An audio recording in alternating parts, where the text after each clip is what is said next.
Welcome back to the Capes and Tights podcast right here on capesandtights.com. I'm your host, Justin Soderberg. This episode, we'd welcome back comic book retailer of Galactic Comics and Collectibles in Bangor, Maine, Paul Eaton, to the podcast to discuss the Green Lantern movie from 2011 as we prepare for Ryan Reynolds' return as Deadpool in Deadpool 3 this summer. I know Paul and I have discussed about watching this movie for a little while now. We opted to do it this month in preparation for Ryan Reynolds' latest superhero movie.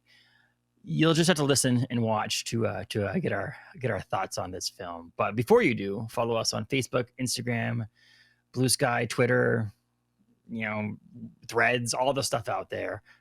As like and share our page and so on and so forth. But you can also listen to us on Apple, Spotify.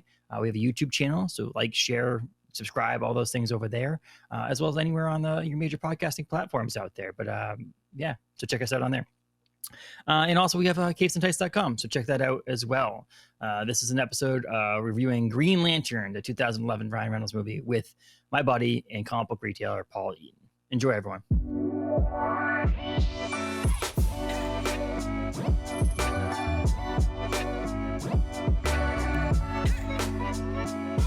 Welcome to the podcast. Here we are. We're here.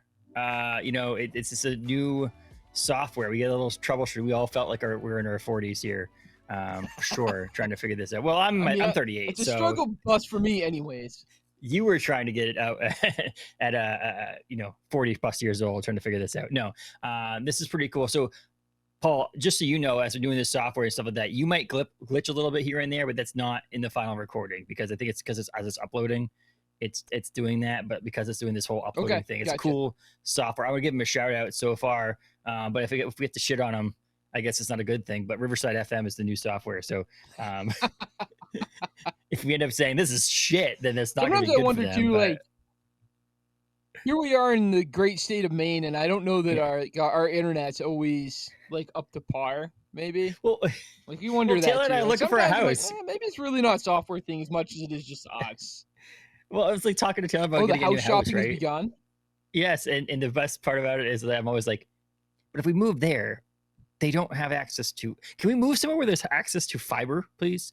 There's places in Bangor that have fiber. There's places in certain places. Yep. And I'm thinking to myself, I'm like, she's like, is that really? I'm like, yes, I want 7,000 gigabytes per second. I want the fastest internet possible. I want what NASA gets for internet. And she's like, we don't need that. I'm like, no, it's always better that way. And the funny thing is, it matters. Yeah, right. It's always better to have more. But the thing is, if you had slower internet and doing this podcasting thing, it wouldn't help me at all, because your internet needs to be, you know what I mean? It would need to match. Yeah, right. Yeah. Yeah. It would only be good if the other person is as high quality as yours. Yes, we were thinking of switching ours here and upgrading from what we currently have to the new fiber network. This must be better. Yes. So, but yeah, we're here not to talk about internet and podcasting software, I guess. I mean, like I said, the best thing about this software is that it records as we go. So in the past, if anybody's listening to an episode or two here and there, when we have a couple of glitches here and there, this should alleviate that, because the fact that Paul's recording on his computer and I'm technically recording on my computer, and at the end it will upload, or it's uploading as we go, so that we're getting quality stuff here. So hopefully this works out. We'll see. I took a little swing here, Paul. I started new software and a new mixer at the same time. I don't know if that was a good idea or just get it all done with. I just came up in the world to having my own microphone and camera. We'll see how that works in the long run. But stepping into the forefront now.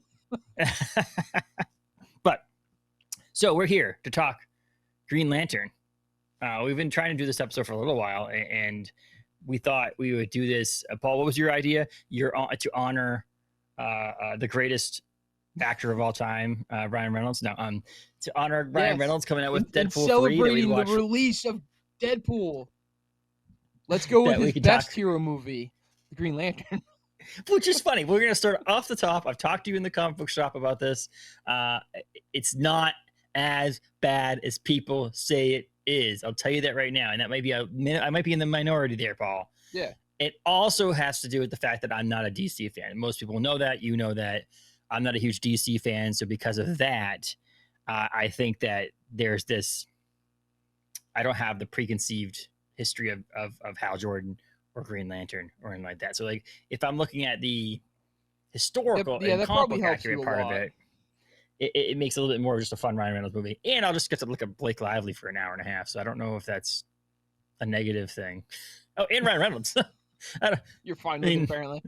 Both of them are extremely attractive to look at. So I don't know what, like, it's just worth the viewing in that. But yeah, we're here to talk about Green Lantern. And this is Paul's pick, everybody, just to let you know. It's Paul's fault.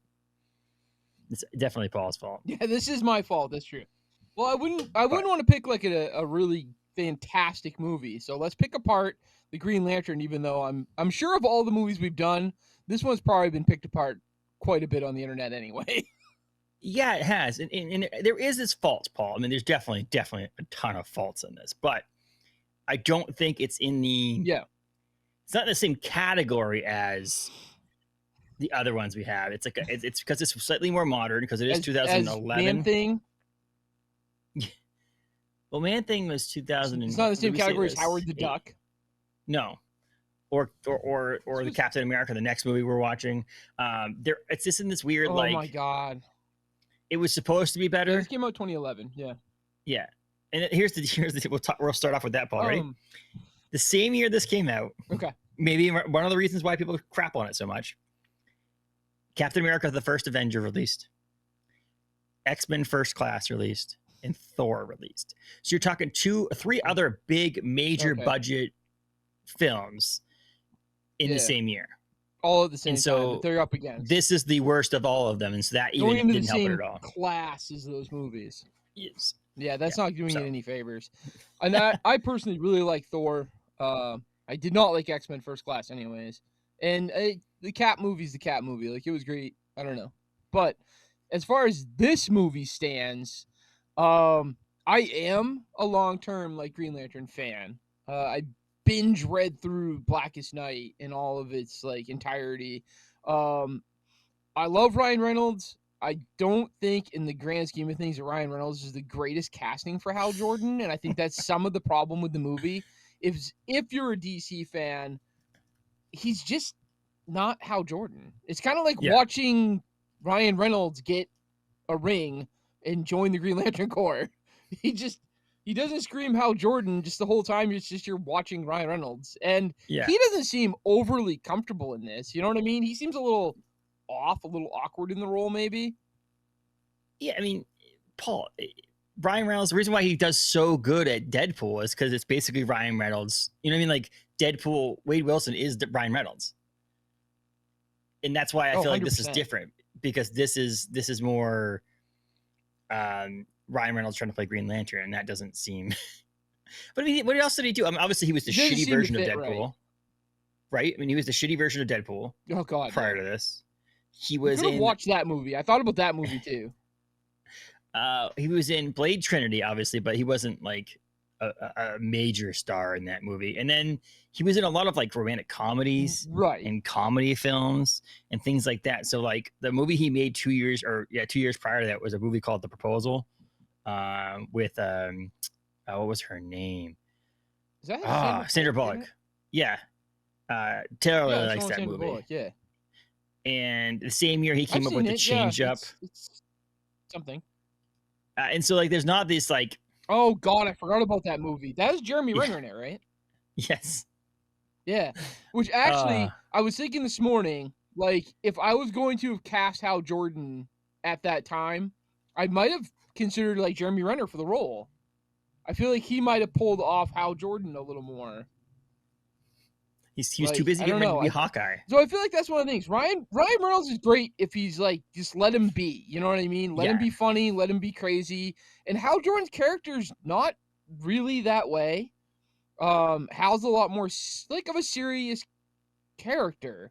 So like maybe Jeremy Renner playing that role in like seeking to use his will and all of that and be a strong character and save the world would have just fit better. Like, let's face it, none of us as like Marvel fans want to see Deadpool try to save the world. It's gonna get really screwed up. We're better off letting him run around and just, kill and slay and act like a moron. Like, you're right. You're right about that. But your hero team for like, this is our one chance to save the universe. we are not taking Deadpool with us. Like, we're gonna leave him at. No, he's gonna kill us all. There's been comic books about that, about killing all the universe. You're gonna give him tasks. He's gonna go screw up half of them. He's gonna forget what he was doing in the first place. Like, and that's what is great. And that's why I think some respects, like, Ryan Reynolds doesn't fit this role, because the Green Lantern is such a serious character. Like, he's usually up there with Superman and Batman, and he's not a moron. And that's what Deadpool is. Yes. And, like, I don't know, Ryan Reynolds just screams Deadpool. Like, that's his jam. He's awesome at it. But I would also give him a second crack at it if they ended up wanting to make another Green Lantern movie, and they wanted, like they did for Deadpool, giving him a second life with after Wolverine Origins. Is that, like, what's due Ryan Reynolds' version of Green Lantern? I bet he would kill it. He's much better of a movie maker and better of an actor nowadays than he was in 2011. I'll tell you that much. Yeah, I could agree with that. That's probably fair. And I mean, there's an entire story arc in the DC universe of an older Hal Jordan, and him kind of losing. I don't know. He basically becomes a villain in it. Like, his struggle with, like, being between the hero and villain lines, and where is, like, because the Green Lantern Corps essentially is a police force. Where's your line between, like, justice and that, and then your other side of just, like, this is now just about revenge? So, I mean, you could have and try, like, an older Hal Jordan and Old Man Hal. Old Man Hal. Yeah. What is, in your opinion, in 2011 when this movie came out, June 17th of 2011, when this film hit the theaters? What was the fandom's? Do you remember what the fandom's reaction to having a Green Lantern movie coming out, besides the fact that it was Ryan Reynolds playing? I can tell you exactly what mine was. My wife's a huge, like, she loves going to the movies. She'll, like, if I'm like, hey, let's go see this, she's usually going to go for the sake of going to the movie. And we went and saw this, like, opening week. It may have even been opening night, and saw the Green Lantern. And I think at the time, I was really excited that the Green Lantern was on the big screen, and that they did a good job in this movie of roughly following the comic storyline. Like, it does a pretty good job of following what the Green Lantern Corps is, what they're about, how it comes around. Like, the Parallax story is a little different, but trying to do Parallax the way it is in the comics would have looked weirder than this does. So, like, overall, as a fan, I didn't dislike the movie, but I looked at my wife afterwards and I'm like, what'd you think? And she's like, what did I just watch? Like, this was just weird. And, like, this movie sticks to the comics so well that maybe it doesn't go very well into the theaters or do well for people that aren't big Green Lantern fans. I can see people that aren't Green Lantern fans being like, that was the weirdest fucking movie I've ever seen. Like, you've got the other villain there of Hector and his head all, like, giant, and, like, it's just, there's a lot of weird crap going on in this, and it works in the comics. Well, here's my question, as a person who follows, DC Universe and has done this. So there's three different Green Lanterns. There's Alan Scott, Hal Jordan, and John Stewart. Why do you think that Hal Jordan was the one that they chose to do this one with? So there's 5 Lanterns. Okay. Alan Scott was the original, and his origin is completely different. He's actually by magic, so I can see not covering that one. Then came Hal Jordan. He was the first Lantern of the Green Lantern Corps. Kyle Rayner's very popular, and I could see a Kyle Rayner movie. There was Guy Gardner. He was like your 80s athlete, bowl cut, sort of ridiculous. And then John, which would be John Carpenter, is a great character, and you could have a lot of stuff with him being former military and the stuff that goes on. But Hal Jordan is really your launch of the Green Lantern. Like, if you're gonna do it, I could see him picking Kyle, because he's so loved, and he was like the Lantern of the early 90s or mid 90s. So a lot of the, like, moviegoers now, I'm sure, would love to see a Kyle Rayner movie. A lot of my Green Lantern fans that come in here are still like, oh, I can't wait for Kyle to get his own book again. But to me, Hal Jordan is the Green Lantern. Okay. And with him being the first of the Green Lantern Corps ones, it makes the most sense to follow his storyline. Yeah, I mean, I agree. I mean, there's been future Caps. We made Captain America, Steve Rogers first, and then they're now making, other versions of Captain America nowadays. So that does make sense in that sense. If they were to make another one, so they're going to make a Green Lantern feature film again, do you think they go Hal Jordan again, or do you think they end up deciding to do more of a modern interpretation of it? I think you do more of a modern pick, maybe, because Hal's still the Lantern. Like, in the comic realm, there are still 4 lanterns from Earth. There's now 5 lanterns from Earth, actually, because there's a female lantern I actually haven't read anything about because I've sort of fallen off the DC Universe stuff with Rebirth. But I could see doing a modern one. I think John's would be a great story. His time in the army and serving, him being an architect and going about and then getting the ring. And he has in the comics, he has this huge failure. He fails one of the planets of his sector and the whole planet dies. And he has to carry that burden with him all the time. So I could see his story being a great one to tell now. And it's also, in a world we live in, it's a good thing to also represent other races and ethnicities and things like that. And the fact that, Jon Stewart is black would help with that. Not saying that you need to do that to, check all the boxes. I'm saying that it's nice to represent other ethnicities on screen as superheroes. And it would be a nice, version of the character to do Jon Stewart. Yeah, absolutely. Yeah. And I said John Carpenter. John Carpenter. That's a whole other movie. Jon Stewart. John Carpenter. Is that the singer of the Carpenters, or is that? Isn't that like John Carpenter's like an old sci-fi, isn't it? I think so. Carpenters. Yep. How far off topic can we get in this conversation? Well, first of all, I was right. John Carpenter is a filmmaker who wrote The Fog, the Halloween movies, The Thing. So he's an actual movie maker too. But I don't know. You could be right about the other one too. But I know he's an old movie maker. That's why the name sounded so familiar to me as a film fan in that sense. But yeah, this movie came out in 2011. Yes, a film buff. And it's like I said, it was competing against 3 other pretty massive comic book movies of the same year. So we were in that post Iron Man success of the MCU was in its big launch time, right? Yes, that's the other hard part. The MCU is in the big launch, and here's Green Lantern kind of just showing up. Wearing jewelry, had to have his rings on to do his thing, and but the funny thing is, to me, it was in the same time as this, is that you had like I said, going forward, we talked about this slightly, is Taika Waititi's in this movie, which is kind of funny because he has a bigger role in the Marvel Cinematic Universe after this. You have Tamara Morrison, who went on to play he's obviously Boba Fett in the Boba Fett series on Star Wars, which is just crazy. And then you have Tim Robbins, who's phenomenal as an actor in general, in that. But you also have Angela Bassett, who ended up being T'Challa's mom in Black Panther, and then obviously Ryan Reynolds goes on and also plays Deadpool. It's just kind of funny that you have all these other characters and people from other Marvel movies, or Michael Clark Duncan too. Obviously he's a pretty big character. I mean, the cast for this movie is phenomenal. In a sense, if you look back at it, forget the fact that Ryan Reynolds is not a very good Hal Jordan for a moment here. Just look at the cast itself, and you're like, holy shit! This is a stacked movie. They pulled all the punches on this one. They might not have casted correctly, but they at least pulled all the punches on casting. Michael Clark Duncan as the voice.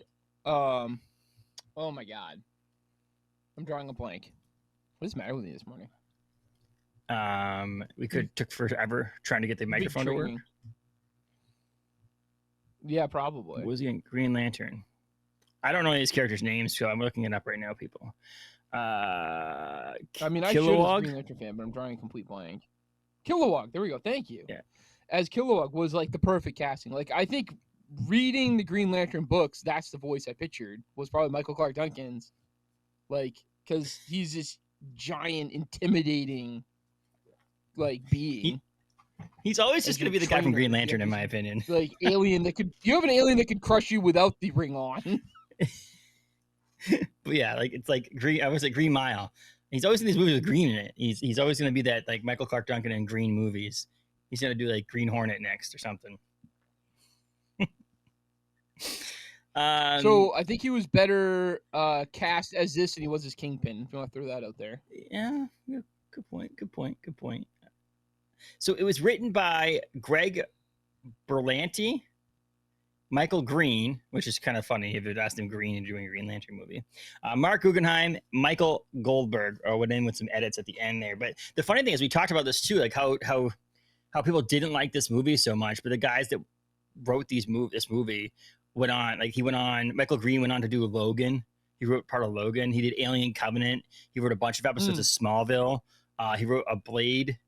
He's writing the upcoming Blade movie for MCU. So obviously people had faith in the fact that I don't know he didn't do anything wrong. It's like again, maybe it was because it was written badly. I don't know if it was necessarily written badly. Yeah, it just is. I don't know. It just doesn't like transcend well from the comics to the big screen necessarily. They do a good job of sticking to the comic like accuracy. I will say it's hard because you had a lot of characters in this and a lot of people you're introducing all at once. And it felt like watching it, like you get the Hal Jordan story, which is sort of slow going with his dad dying in the plane crash and then him becoming a fighter pilot. And then he gets the ring and all of a sudden it just went from like, oh, he has no idea what the hell he's doing to he is a Green Lantern and arguably one of the best Green Lanterns of the galaxy. And I felt like that was like really quick. And yet this movie also at the same time felt really long. Well, that's funny because I think part of it is, Paul, is that I felt like when I was watching it and I didn't do it for a, oh my gosh, how long is this movie? I checked the time of how long I've been into the movie and how much is left, but more just along the lines of where am I in this movie? And I felt like it was like the 2/3 of the way through before we actually like got Green Lantern fighting crime kind of Green Lantern, whereas the first part of it was like developing him as a character, which was really kind of hard to kind of like be like, oh, that was a little slow and so on and so forth. But he also felt like it was just a switch flipped. Like, here's the ring. Cool, I'm Green Lantern now. And then you're just Green Lantern. It was like there was no like apprehension, or if there was, it was more like a, no, I don't need that. Okay, I'll take it. And then now I'm going to fight crime. It was weird. Right. Well, and like I feel like we would have done better if we'd had some more base crime level fighting stuff. A little time with him maybe on another planet in space, training with the Lanterns, like stopping crime on other planets or breaking up a war or doing things like understand what the Green Lanterns are. Instead, it's just like he's on Oa, he's on Earth. On Earth, he's mostly just flying around and being like, hey, girlfriend, check me out. Like, it just doesn't do much. Hey, it worked because he ended up going on to marry Blake Lively. The biggest threat in the galaxy, right? We get like biggest threat in the galaxy and like, well, I could probably handle it. I don't know what the hell I'm doing, and I haven't actually got any experience in this. But I'll take it on. It just seemed like it was like slow in that sense. Not slow, but like... It was really slow going. It was slow, but also to nowhere it felt like the writers were like, oh shit, we need to finish this movie and we'll just throw in a bunch of stuff at the end. Not in like a throw in a bunch of stuff, but it was like, oh my gosh, we can't make this 3-hour movie. And so let's make the action and fun and exciting part of this movie a half an hour at the end. Yeah, agreed. Yeah, it felt very disjointed in the flow. And it went instant from like a really long, boring sort of debut story to real quick, here's your action and everything, and then we're just done with this whole movie. And I think arguably there was just, I don't know, there was like a lot of characters. Like we've got Amanda Waller in there, like she gets dropped in, and you get the whole like Hector build up, while also having Parallax, while having the Lanterns, while trying to understand what the Guardians are that are in charge of the Lantern Corps. All we're still meeting Hal and his love interest and the rest of it. It's just there's a lot going on in this thing that felt very cramped and rushed at the same time. obviously we were at the beginning of Marvel and other kind of like feature film TV shows that in the past would have been feature films are now TV shows. This probably would have served well as a Netflix or some sort of like streaming service TV show, because it would have had like a couple of episodes of getting to know who Hal Jordan is and his love interest, and so losing his dad, all that stuff, to getting to meet these people and like have it be 10 episodes of this growth aspect, and then the last 2 episodes be like, we're gonna save the world kind of thing. It would have been, I think it would have worked a lot better. I think it was a bad time for it. That's probably the biggest thing. It was just bad timing for Green Lantern. I think that's one of I think all of that goes against this movie. And I think this would have much better served as a 6 to 10 episode series than trying to like just cram so much into this movie. That overall, I think is probably one of its biggest flaws. The CGI watching it now is not great. The CGI when it was out was like, I don't know, it seemed like it was fine, but now it's very cartoony. Like all of it looks very cartoonish. This almost is not like you're watching Who Framed Roger Rabbit. And this is not, Paul, this is not me saying this because I'm a Marvel fan versus this. I will say that in overall world of comic books, Captain America: The First Avenger was fairly received better than Green Lantern. And I don't think that if you told me when I went back and looked at this, is when I was like, oh my God, they were made in the same year. Like it was that time, like that difference in the quality of the movies, in my opinion. Yeah. Like the CGI was definitely behind. For sure. I mean, they made Captain America look like a freaking scrawny old young person. I think the other hard part of this was Captain America can still do a lot of basic effects stuff. And Green Lantern basically requires almost all CGI. There's not a lot you can do with the lantern that's practical effect. And I think that's some of the other problem with it. It's just way too much CGI, but you don't have a choice with the character. I mean, you wouldn't want like Hal Jordan in a goofy like skin tight suit flying around. Like that also wouldn't look good. You know, your aliens coming out looking like giant puppets. We've seen that. It's called Star Wars. Whoa. You're a dick.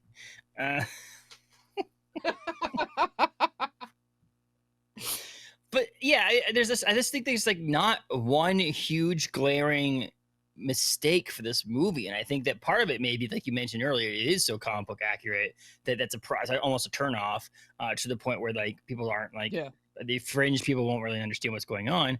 The CGI was bad. The writing probably wasn't as bad as it could have been, but I feel like there was 3 original writers, and then it had a round of reshoots and rewrites. And so when you have that round of rewrites, it automatically is going to go down 25% in the quality of writing, because trying to rewrite someone's story while the movie's already being in production is a humongous undertaking. And so like all of that together, and then timing it with 3 massive other comic book movies coming out in the same year, automatically brought it down. But the truth of the matter is, it got a 5.5 out of 10 on IMDb, 25% critic rating on Rotten Tomatoes, and a 45% critic rate or consumer rating on Rotten Tomatoes. So it wasn't horribly received compared to some of the other movies we watched. Truth. Now, do you think that the 45% that liked it, what do you think? At least 50% of that are Green Lantern fans? Yes or no, or the other people, or the people aren't, because they didn't think it like they yeah. I can see that. Like I enjoy seeing it. I still enjoy the fact that there's a Green Lantern movie that is based very well on the comics. But I totally understand this movie having a lot of failures, a lot of flops, and someone who's not a Lantern fan being like, "What the hell did I just watch?" Blake Lively for an hour and a half. I don't know what the problem is here. That's what it returns to. Your overall argument for the Green Lantern movie. Blake Lively. If we get Blake Lively and Ryan Reynolds as a couple now because of this movie, thank God.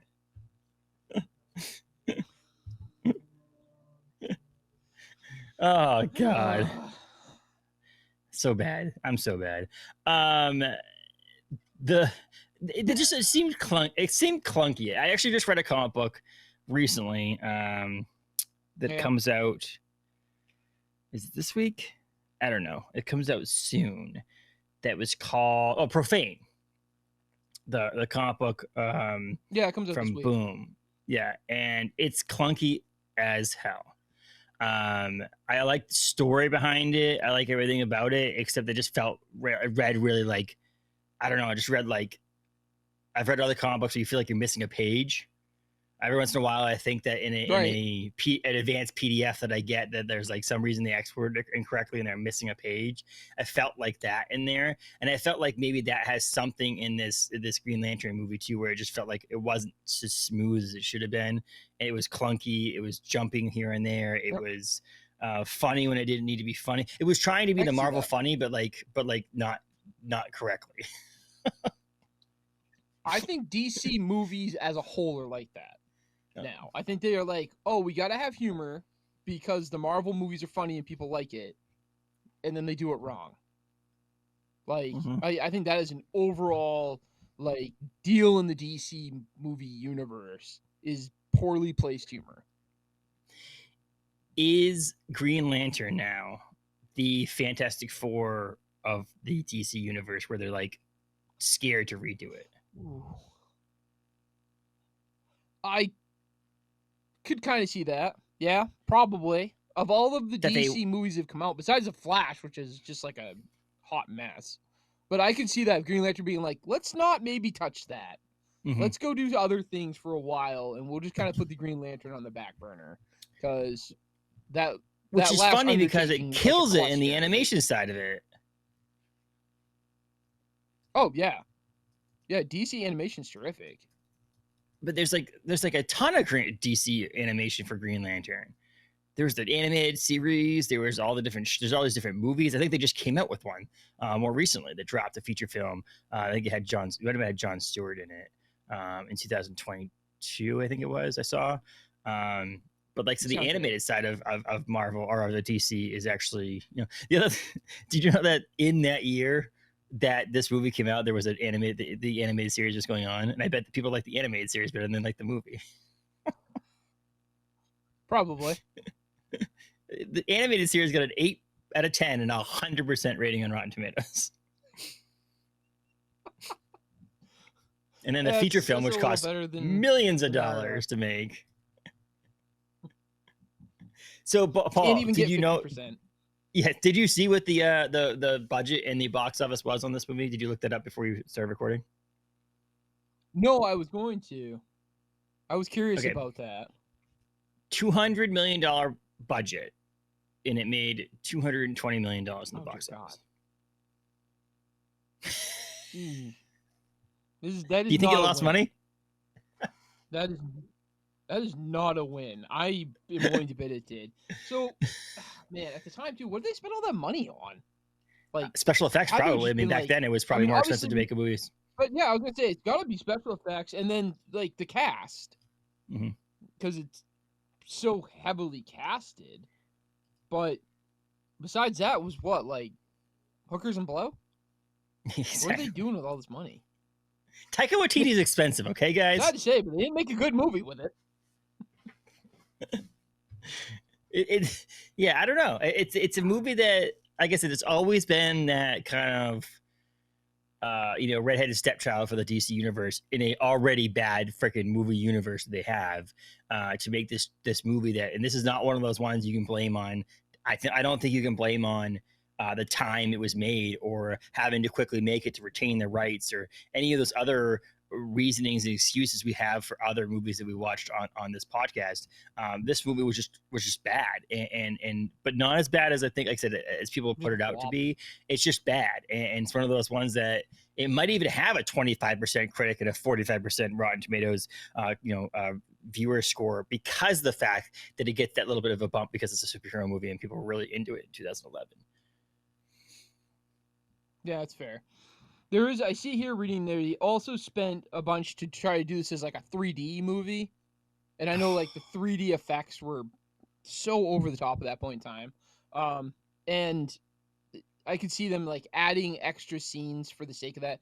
So the whole scene, I feel like it shows like what you can do with a power ring, but the whole scene with the helicopter crashing and him turning it into a race car and a track, and they were trying to also, I think, show like his relationship to his nephew, but just so much, like least effective way to stop a helicopter crash.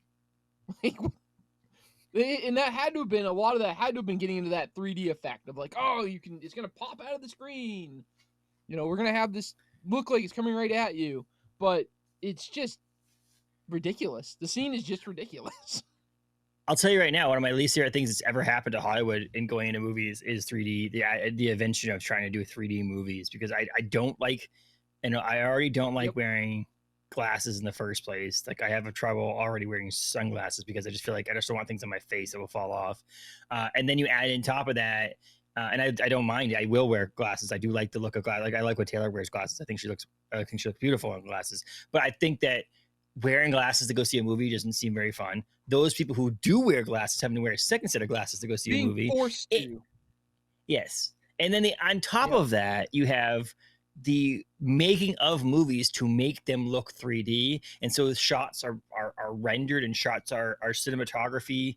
The cinematography behind it is made to make it come out of the screen. And then you just put yourself into a box where it's like, okay, we have to do these shots. Like we watched Harold and Kumar's Christmas, which first of all is a stupid movie in the first place, but it was made to make it 3D. And so the number of times things were thrown towards the camera or fallen towards the camera or whatever it may be, it's like those were obviously shot so that you'd be in the theaters going, oh, and that's, to me, is like just changes the formula behind making a movie. And I think it added an element that was not necessary until they can make it that we can just sit there and see it in 3D. And they don't gear movies towards 3D. I think I still won't. Like, people were buying 3D TVs for their house stuff. I'm like, screw you. Just get a bigger TV. Can you imagine being the person that bought one of those? Oh, God. Yeah. This was the thing. Like, by far, the like Avatar came out 3D and was like this very well done 3D movie, but then everything else was like, oh, we have a movie, let's throw 3D crap into it because it's so popular now. And it's like just completely unnecessary. And more often than not well done. And I feel like going back and watching older movies is of that era, that specific like little, I don't know, what was it, like 2 to 5 year gap of movies that is like over and over again. You're like, that is solely for 3D purpose. That's all. This entire scene is pointless and is only here for trying to have the 3D effect. And it kind of, which is ridiculous. I don't know, spoils a whole, just spoils a whole like era of movies in some respect.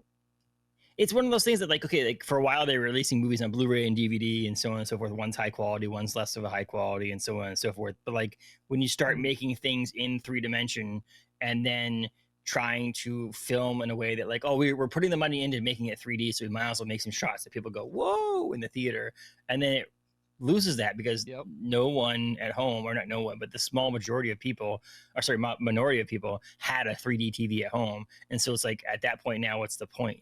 Like, you know, it's just stupid to gear something towards something that only 1% of the population has. And that's why for like the longest time, certain programs were made only for PC. It's because like, okay, 90% of the world has PCs.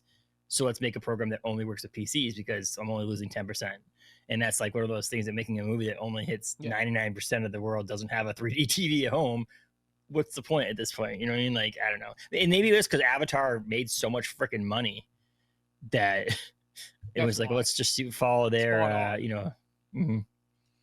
But you know, it's a different world for sure. Yes. And he now has the most. It'd kind of be fun to go out and find one of those old 3D TVs and watch something on it now and see what the fuck it look like. I'd probably get sick, Paul. I'd probably like, probably. Yeah, I imagine it's probably nauseating. Like, oh, this is choppy and bad. But thank God they got away from that, and now it's more. There's other. I honestly think the biggest thing to me is the a 4D movie theaters is like 10 or 12 of them in the country. That I think it's still in 3D. The shot, like it's still shot in 3D, or the movie's in 3D. But there's the like smell of burnt rubber. If you're watching the Fast and Furious, you smell burnt rubber because the tire's spinning out, and you have like you're watching something that's like they're walking through the jungle and it's misty, and there's misty and pumped in, and you know they're at a barbecue and you smell the barbecue. That stuff would be awesome. I don't need the 3D part of it, but if you had this of theaters of that, The Bug's Life. Yeah, Disney did that. Yeah, where you sat there and watched it, and it had like all these stink bug smell. There was like mist when they were going through and stuff. Yeah, that would be awesome. I think crazy. I don't know if movie theaters in general. You don't need it in 3D. I just think that having that additional like sense of like being immersed in what you're watching. So like, you know, Iron Man's creating his Iron Man suit in the cave, and you smell like what welding would smell like. You know, and like that kind of stuff would be kind of cool because I feel like you'd be like, oh my gosh, this movie's amazing. It would get, the funny thing is, if you saw that movie like that, it would get like 40% better rating for you because you'd be like, oh my god, this smelled so good in there. Felt like I lived there. I don't know. There's some movies you do not want to smell. No, I was going to say this. I was like, what about like Fat Bastard from like Austin Powers? You'd be like, the whole smell thing smells like bologna or something like that. Like brine bologna. But, you know, we're obviously got off track here a little bit about this movie, but maybe this movie is just so bad that it's just worth not talking about anymore. And I feel bad because like, it's fun. Discuss with it. The funny thing is, to me, I'm always like, I don't want to shit on it because. Good. It's like almost harder because it's so meh. The movie's so like meh. Like, well, we've talked about this for book club, right? We've talked about the idea that like a really good book, but I can't. Yeah, really good book gets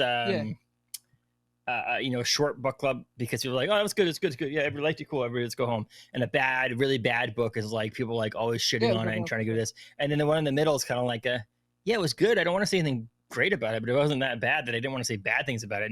And the funny thing is, I'll give you my star rating right now. It's a 1-star book movie still for me. Like this movie is not what it is, but I feel like there's so many people out there that would give it. I was wondering where you were going to come in on this.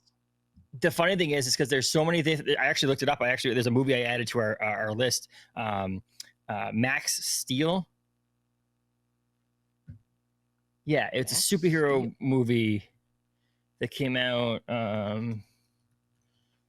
It's a 2016. It was made by Mattel to make basically sell toys. You know what I mean? Like sell toys. But it has Andy Garcia. You'll make the cartoons that way you sell the toys. Yeah. So this is a feature film. It's written by Christopher Yost, comic book writer Christopher Yost. But it has the famed 0% Rotten Tomatoes score.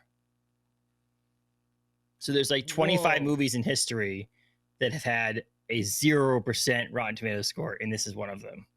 And so I felt like we needed to watch that as one of the movies we watched because it is so bad. It was made for $10 million. It was made for $10 million. It only made $6.3 million. Like it didn't make the budget at all. But yeah, the fact that it even made 6.3 looks fairly impressive looking at the screenshots of this. But the thing about it is, like we mentioned earlier, I was saying, like Marc, a writer of this movie, who also wrote the Arrowverse TV shows series, like some of them, Percy Jackson, and some of my favorite comic books, like what's called Last Flight Out. Marc Guggenheim wrote this Green Lantern movie. He's part of the writing team for this. The guy who rewrote it wrote Contact, the movie with what's his face, the Lincoln commercial guy.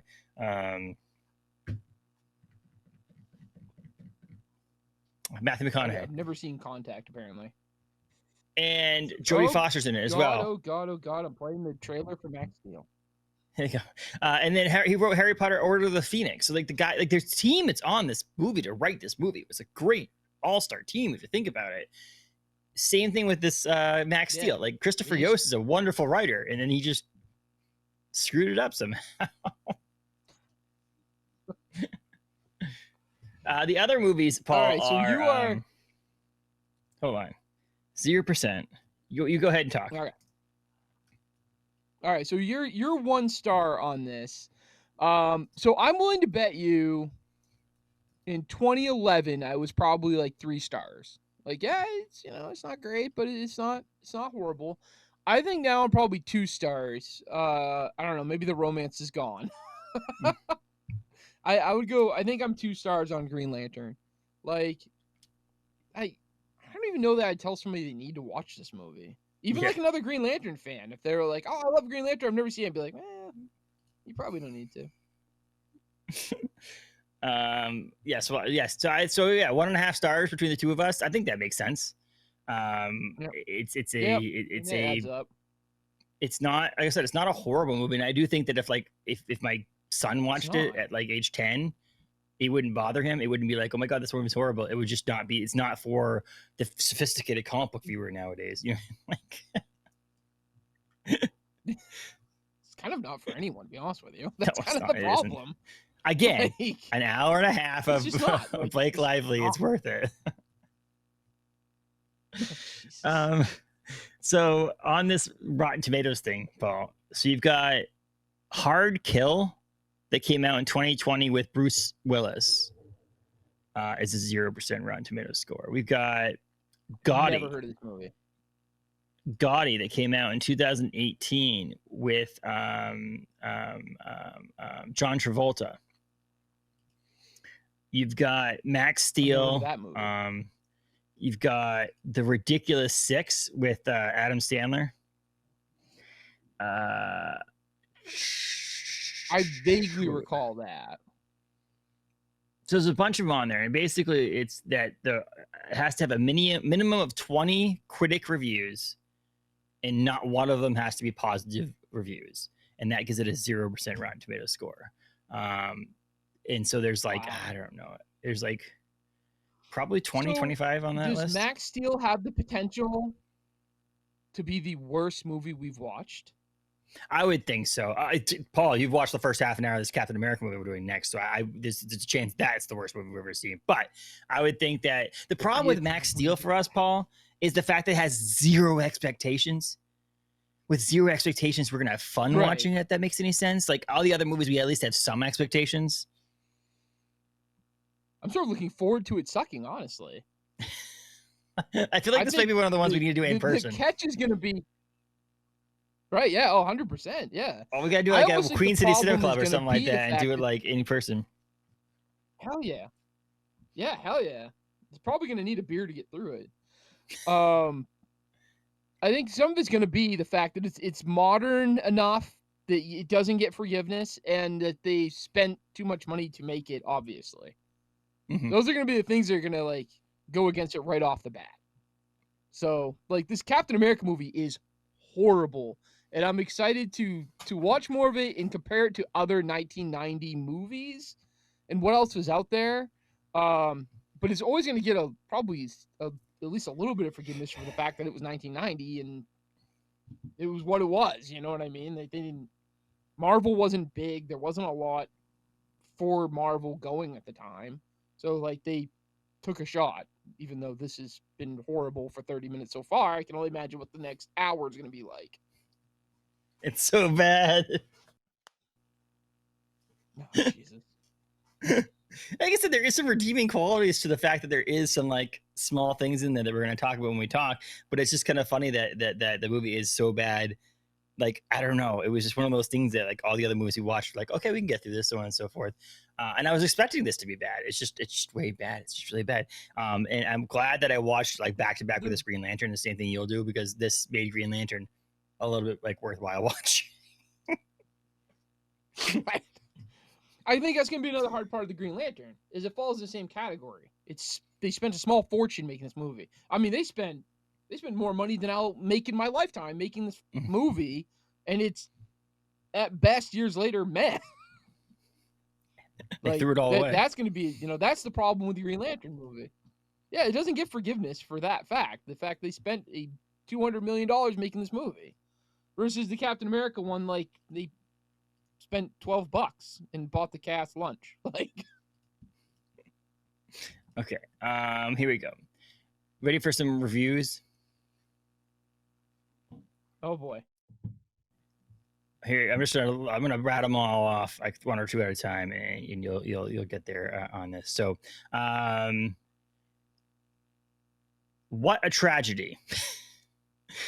I remember I was only about 15 minutes into this movie when I knew it was a 1-star rating. An absolute dumpster fire. One of the worst things I've ever seen. I would rather stab my eyes out with hot daggers before revisiting this atrocity of mankind. Wow. I love Ryan Reynolds and found this movie entertaining. I don't get what all the hate of this movie's about. It's a Spanish one, so a 2 out of 10 Spanish review. I can't read because I don't know this. And then my favorite is just my eyes.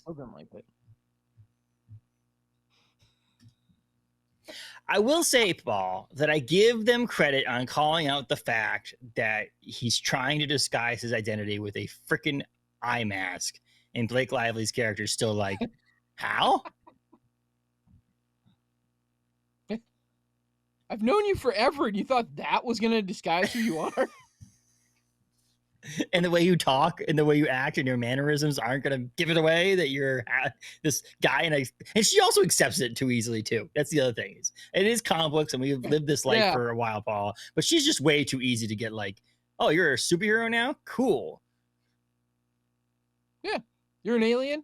And also, there's no mention of alien like life in this movie ever before. This is supposed to be their first encounter with aliens. And every person that he knows is just like, that adds up. Oh. Dying alien gave you a ring. Now you have superpowers. Okay. Yeah. Sure. Works for me. And I will also give it credit. Hey, check this out. All right. That the writing is good enough to the point where he had already slept with Blake Lively's character, that it wasn't one of those things that the relationship was budding, that it was they've already gone that route, and they were in a relationship together, or they did, mess around, and it wasn't this like, oh, now that he's like a superhero, I'm attracted to him kind of thing. It was like they already did that, which is great. I didn't want to see the beginning of it. We did kind of see the beginning of a love story because we obviously saw them as kids, but like the beginning of like a actual like mature love story, we didn't get to see. You saw the like rebound of it, the re-romance of it in this movie, which I kind of liked. It was like, to me, was good writing in that sense. So maybe there's a little bit of that. Maybe this movie doesn't suck because of Ryan Reynolds. It's actually good because of Blake Lively. I don't know. So I think that's one of my things in the shop. If people come in here and are like shitting on the Green Lantern movie, I defend it. Mm-hmm. Like, hey, no, that movie's not that bad. But at the same time, I think if someone came in here and was like, oh, the greatest superhero movie of all time, Green Lantern, I'm like, all right, hold on here. Whoa, we got some problems. Well, I think it's the Phantom Menace thing with Zach. Yeah. I feel the same way. I'm a Star Wars fan. Movie. I'm a Star Wars fan, and I still think that it's stupid that he thinks it's the best one ever. Like, it's not the best one ever. I don't think I think it fits into kind of this category where it's like it's not the worst Star Wars movie ever made, but it's also not the best one ever made. Kind of falls in that, like, it's not that great, but like, it's in the middle. And Zach's over here like, I would die. I would stab someone else in the eye with hot daggers to watch that movie again. I think the only redeeming quality that they managed to get for Phantom Menace is the fact that the other 3 new Disney movies suck that bad that now I can't decide which one I hate the most. I still think I go Phantom Menace. I still think I hate Phantom Menace the most of all Star Wars. Do you want to know the best thing and the best timing about watching this movie, Green Lantern? Okay. Is the fact that in limited locations across the country, in honor of Ryan Reynolds' new movie coming out, they are showing this in theaters. It's awesome. Isn't it amazing? I saw this because a fellow podcast on the interwebs out there, the Comic Couples Counseling, the Couples Comic Counseling. I'm gonna have to look it up because I don't want to. Comic Couples. I think it's Comic Couples Counseling. Counseling. Comic Book Couples Counseling. There you go. they're a great podcast. They're a wonderful podcast. I just always read it and don't say it out loud that often, so I got confused on how to actually say it. But they're a great podcast. They're also going to the theaters to see this, and they're doing this whole thing because of a similar reason why you had to watch this movie, in honor of Ryan Reynolds. Watch the shitty Ryan Reynolds movies to get to the good ones. So I'm gonna go home. Tonight I'm gonna watch Van Wilder. Great minds must think alike. If I was like, oh, I get to pick the movie, we got to watch Green Lantern then. Mm-hmm. So I think, and it's like great. Yes, and they wrote that too. Great minds think alike, or like it's Kismet or something like that. And I was like, that makes sense on that front, because I was like, oh, we're watching that and we're talking about it, discussing it too. But yeah, so as we finish up here, so it's 1.5 star rating. If anybody wasn't paying attention, my table's breaking. 1.5 stars. Sorry, DC Comics. It's never done this before. Uh-oh. Technical difficulties have arisen. Well, it's fine. I mean, it's just bothering me now, but it's like I've never seen it do it this bad on this new table. I have to figure that out. But people should see my setup now, as I have upgraded everything, and I now have a microphone and a camera, and the camera's on top of an upside-down short box, and to make it so my laptop's level, that's on the lid, and then I have these little small boxes that are perfect to lift the microphone up, and you're over here, like, with all this, like, professional equipment, like, oh, man, I got an issue over here. Like, it's breaking. Well, I've had it before. I've had it, like, it's actually been, like, before I started recording, this is a long time ago, I had a corner desk here, or a different desk here, and it was all particle board, or, like, the whatever fake wood stuff. This one at least has a metal frame to it. Yeah. And so the microphone's attached to the metal frame, so it's actually helping. But that one snapped like as I was getting ready to discuss comics with someone, and I had to like lean the microphone on the table because the fact that it was like I was literally about to talk to someone that I could not reschedule, and I was just like, "We're doing this. We're going for it. Let's get this done." And so we won't have that issue here because it is a metal frame. It's just weird how I never had that happen before. Have Nova holding it up there, like Nova, don't move exactly. for the next hour.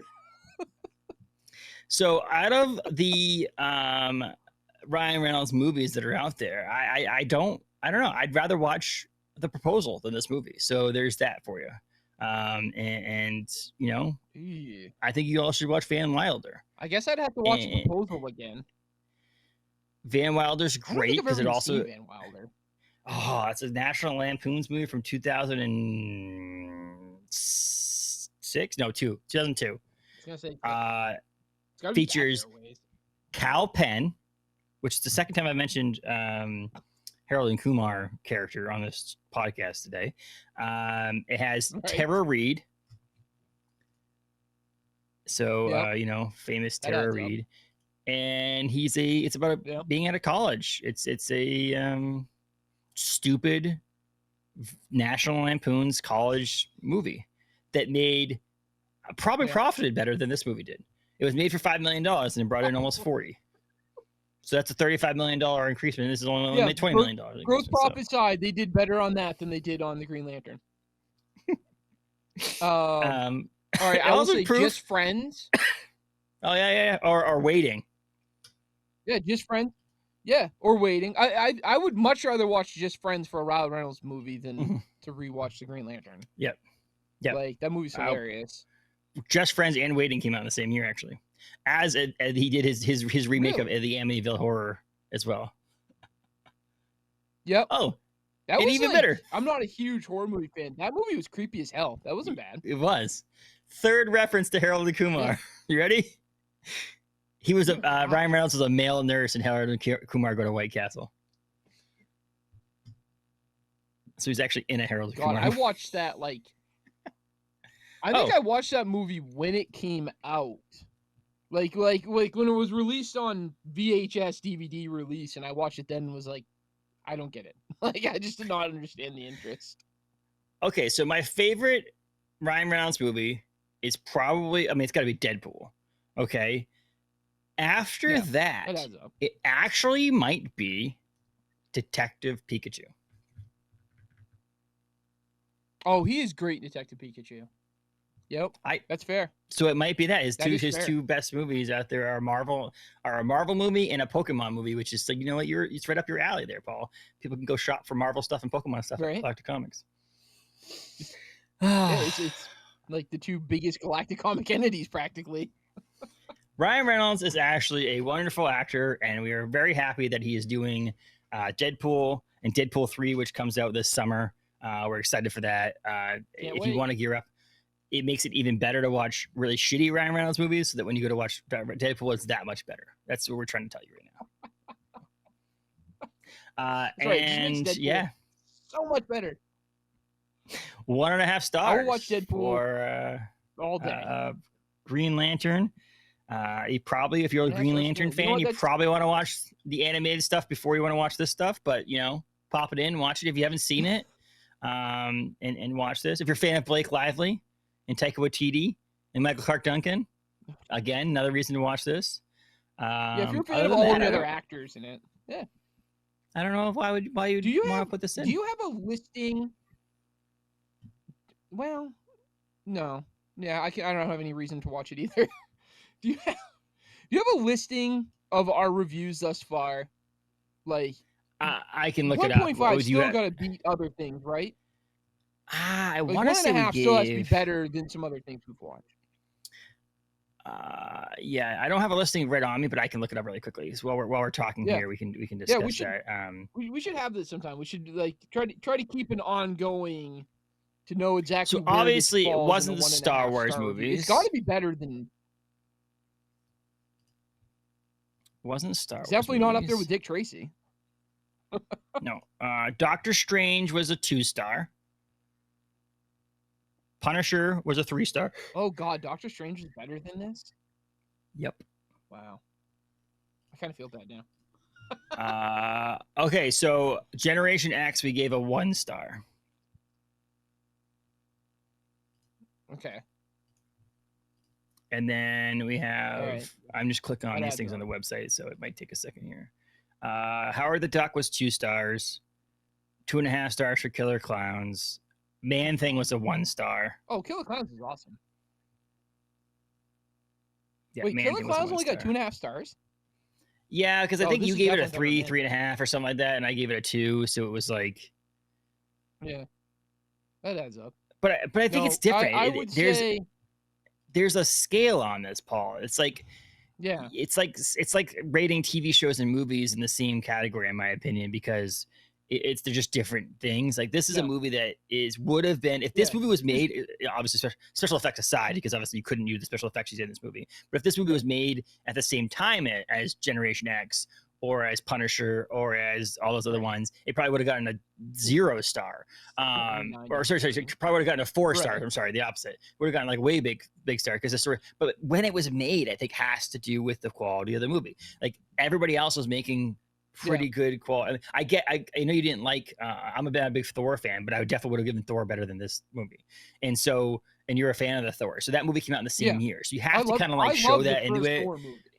Yes. And so you can't go into it and be like, this movie's amazing because it's better than all these other movies or whatever it may be. I think it's in the timing. Right. It's if you watch a movie that came out this year, there's different things that you're going to shit on or like because of the fact that it's made with different technology, different levels. And I think that's fair.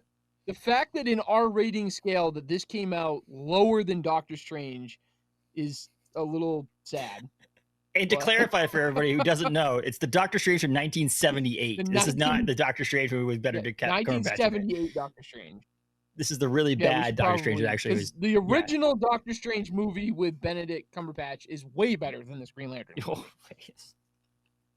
It's just hard because, like I said, we get into throwing stars out. Hey, it's 1-star, 3-star, whatever it may be. With a crappy movie, with a good movie, you have to start like thinking about it a lot more. Like you have to be like, well, it's probably 4.5, 4.37. Like you're like doing all these things. With a bad movie, you're kind of like, yeah, 1-star. It wasn't that great. 0.5-star wasn't that great.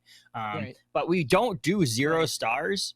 But there's a possibility we're going to get to a movie like Max Steel or the Captain America 1990 movie. It starts to get to the point where like we have to put it at a 0.5 star, even though we both give it a 0 star because I don't do 0 stars. But like, it might be our first ever. We'll see. We'll get there, Paul. We'll get there. We're also going to watch Catwoman. Oh boy. So that's also a possibility that gets a 0 star.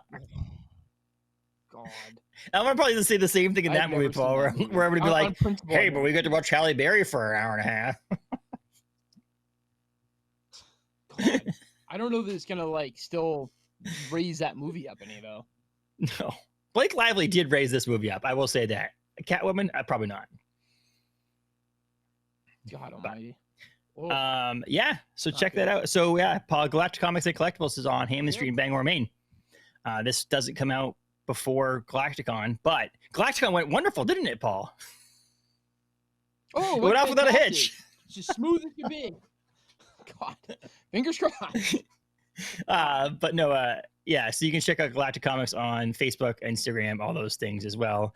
But yeah, also I hope other people get to watch it. I was lucky enough to be a backer, Paul, for Room Service, which is James Tynion and Elsa Chartier's new movie that came out on Kickstarter as a short film called Room Service. That I backed a couple of about 2 years ago, a year and a half ago, and it finally came out because they did all the production of it and all that stuff. It's a unique and it's cool. I gave it, I think, a 3-star, 3.5 stars because it was there was some stuff, obviously short films on a budget. You can't make a feature film, but like, there's some things that I'm like, you probably could have picked different things or whatever. Otherwise, it was cool. It's definitely for the minds of a comic book writer. And so the idea that like they actually did a companion comic book that also came out with it as well.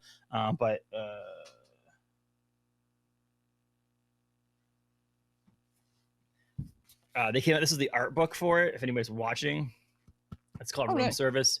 It's a book that has like, it features like how they made the movie and so on and so forth in it.